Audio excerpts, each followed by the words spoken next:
This episode is for the woman who's doing the work, healing, growing, leading, but still finding herself falling into old patterns. And if this is you and you have worked on yourself, you've healed through things, you have even found your stride on average in your day to day life, but then you find yourself falling into old patterns, whether that's people pleasing or overachieving or working yourself to the point of burnout or self abandoning for your kids or your family. I just want you to know first and foremost that you are not alone. And also that you don't need to beat yourself up for it. I am coming on today because this is a topic that is alive for me in this very moment. And while a lot of leaders will go through, navigate whatever they're going through, and then share about it afterwards and share the nuggets after the fact and, not show up in their imperfection or even admit that they were imperfect. They'll just take the lessons and teach those and move on, right?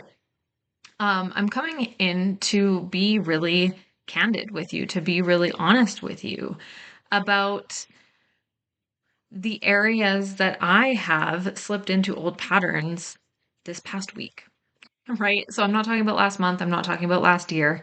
I'm talking about here in this moment, catching myself in a pattern, interrupting it, choosing to consciously shift it, and how I regroup and move on.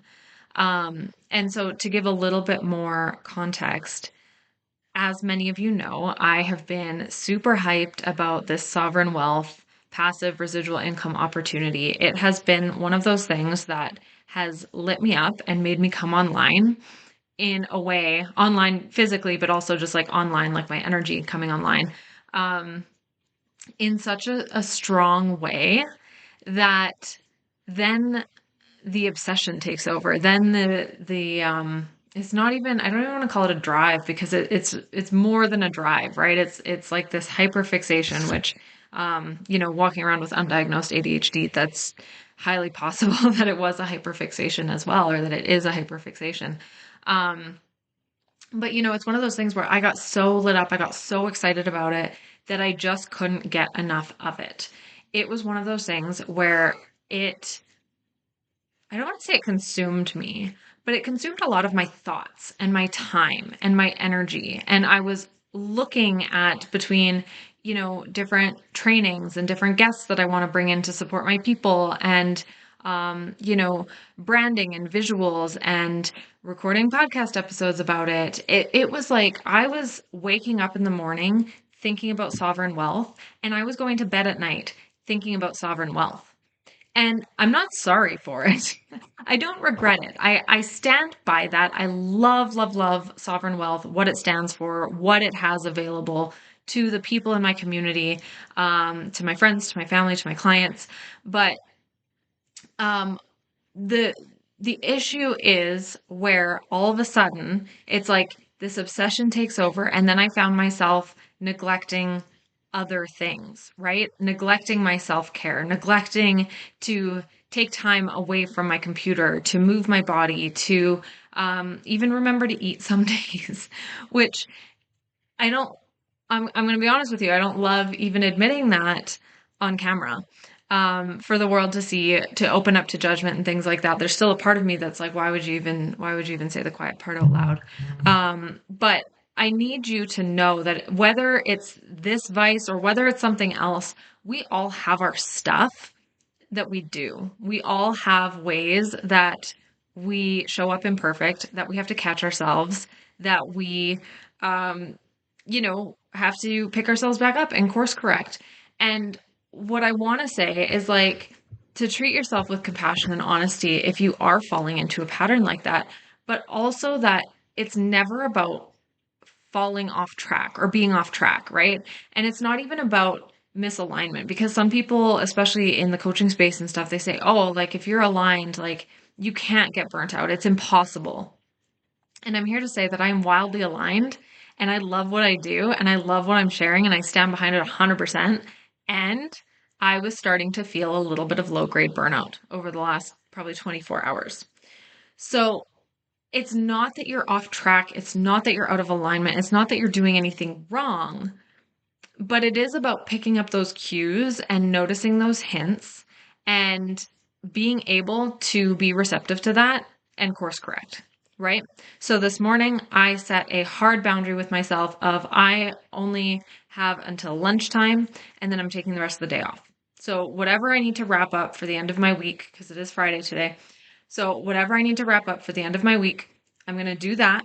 And then I'm unplugging. I'm off my computer. I'm not checking Facebook for anything business related. I am not posting. I am not creating content. I'm not scheduling content. I am completely unplugging. I'm not even, and this is another boundary I've had to set with myself over the years. I'm not even reading the books or doing the personal development or listening to the podcast. It's like I need to shut it all down. I'm going to go outside. I'm going to spend time with my chickens and my horses. I'm going to spend time with my kids. I'm going to, read a book for pleasure, which I haven't done in a while.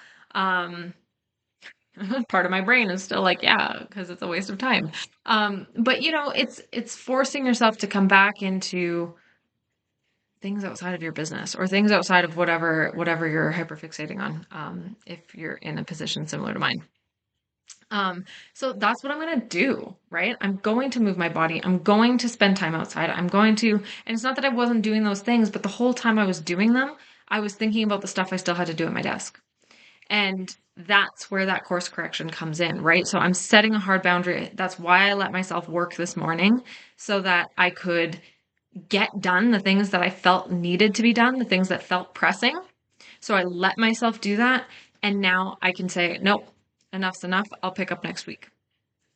And so that is my invitation to you. If you are in a pattern, it's like, it's not even about forbidding yourself from that pattern or from being obsessed about what you're obsessed about or from doing the things that you want to do.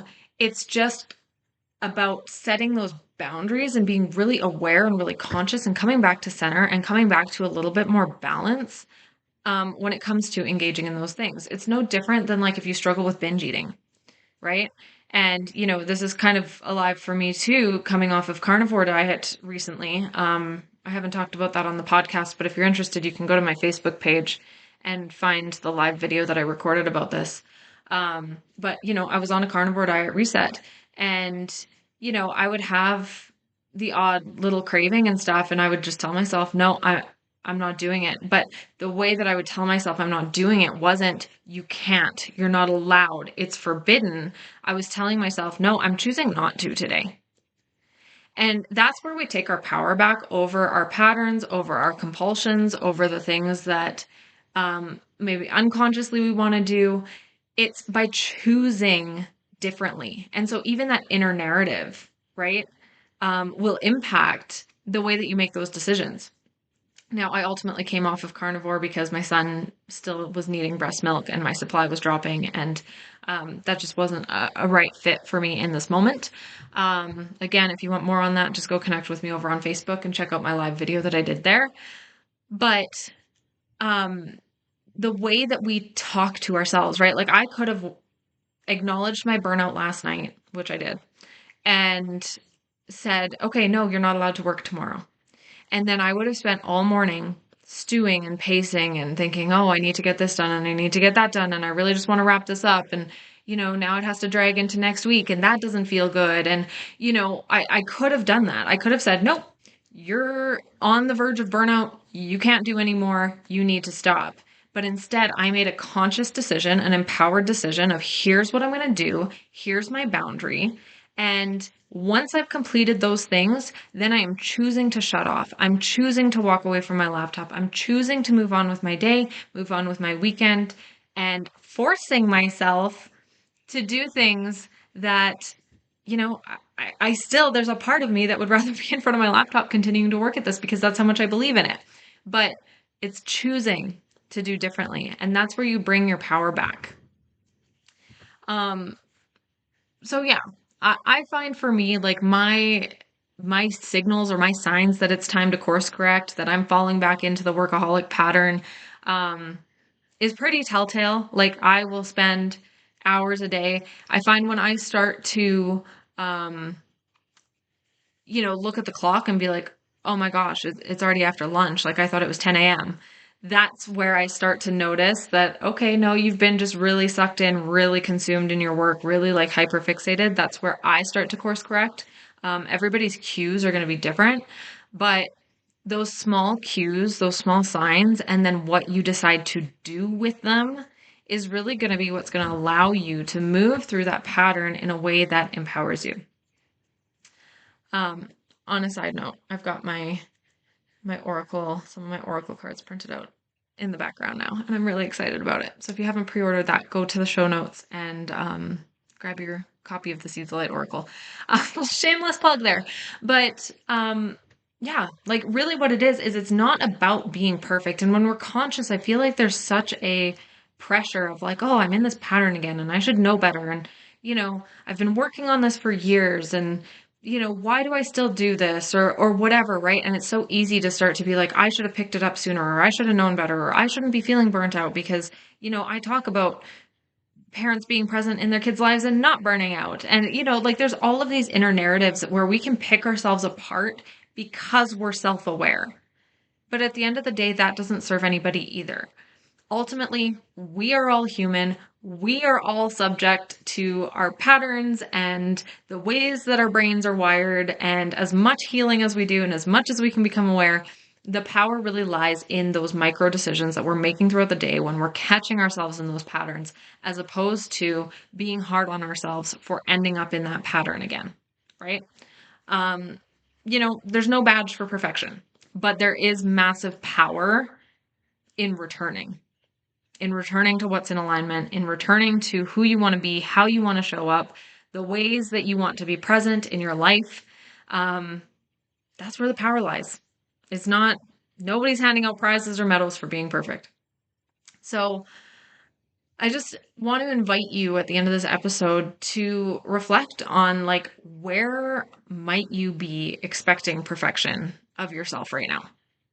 Right? Like, where are you expecting that? Where are you being hard on yourself unnecessarily for being less than perfect, for having a human moment, for being subject to a pattern?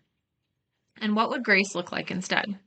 If you could extend yourself some grace, some compassion, some understanding, and instead just make an empowered decision in this moment right now to not beat yourself up, but to move forward in a new way, what would that look like?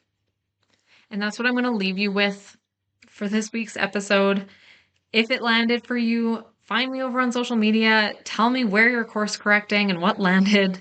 And if you want to explore sovereign wealth, I still stand behind it 1000%. I still see it as the path forward to freedom that every entrepreneur should be moving towards and having a look at, because it is just such an incredible business model that can support what you've already got going on in your life. But yeah, if you want to be present and profitable, send me a message for private mentorship. If you want to join Sovereign Wealth, DM me the word sovereign, and I will catch you in the next episode. Bye for now.